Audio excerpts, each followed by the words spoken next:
Ces cloches ont résonné pendant 4 minutes en mémoire des 4 siècles qui séparent les États-Unis du début de l'esclavage sur son sol. C'est ici, à Fort Monroe, qu'ont débarqué les premiers Africains réduits en servitude, le début d'un vaste trafic d'êtres humains qui durera 246 ans dans le pays.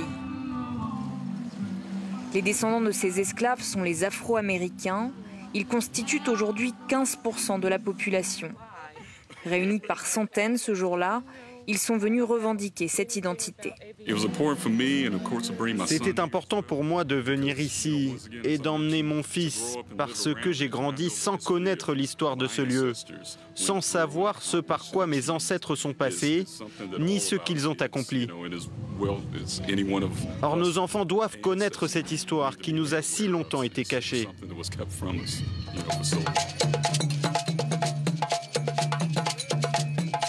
Un avis partagé par le maire de Hampton, pour qui commémorer cet anniversaire permet de mieux apprécier le chemin parcouru.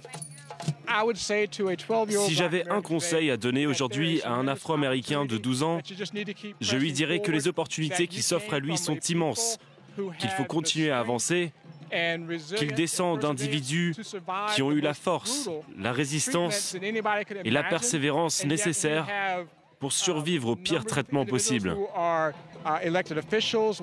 Aujourd'hui, nous avons des élus, des chefs d'entreprise, des chercheurs, alors que personne n'aurait imaginé cela il y a 400 ans.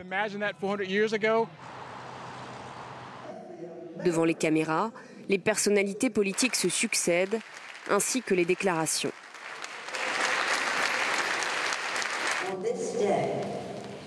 En ce jour, nous réfléchissons aux horreurs qui ont nié l'humanité de tant d'enfants de Dieu.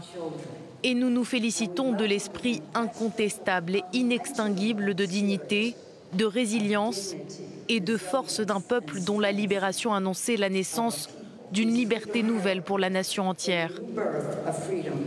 Si nous voulons aller de l'avant pour améliorer l'avenir, alors il nous faut reconnaître le passé. Ici en Amérique, nous nous engageons en tant que nation et en tant que peuple à poursuivre notre quête d'une union plus parfaite avec la liberté et la justice pour tous.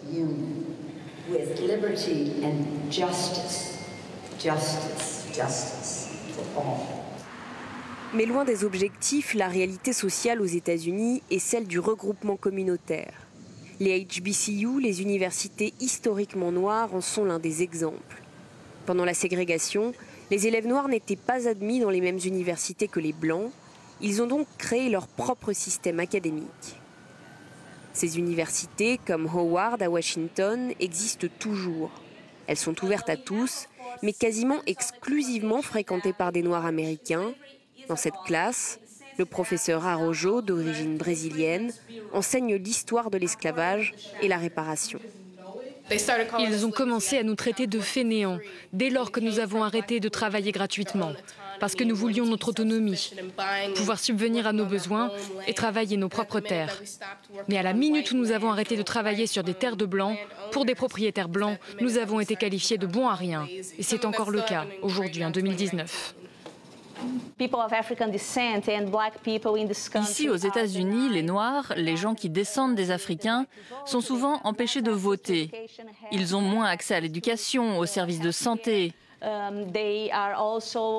Ils représentent la majorité de la population carcérale et ils sont aussi victimes de violences policières. Voilà où nous en sommes aujourd'hui. L'héritage de cette période est encore perceptible.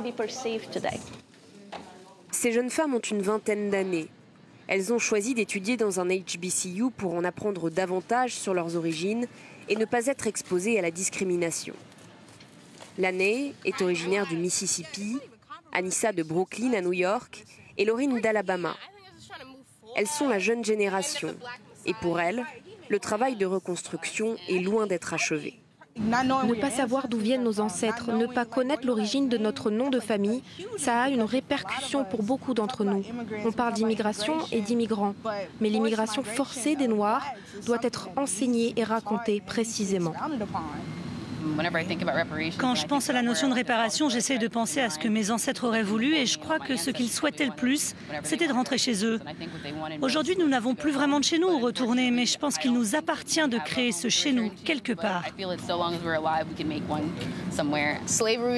L'Amérique s'est construite sur l'esclavage. Tout ce qu'il y a autour de nous vient de l'esclavage. C'est l'origine du capitalisme ici aux États-Unis. L'histoire et les conséquences de l'esclavage sont encore vivaces. Malgré les siècles, la blessure de l'esclavage ne s'est pas encore refermée. Et la ségrégation d'hier semble être devenue le communautarisme d'aujourd'hui.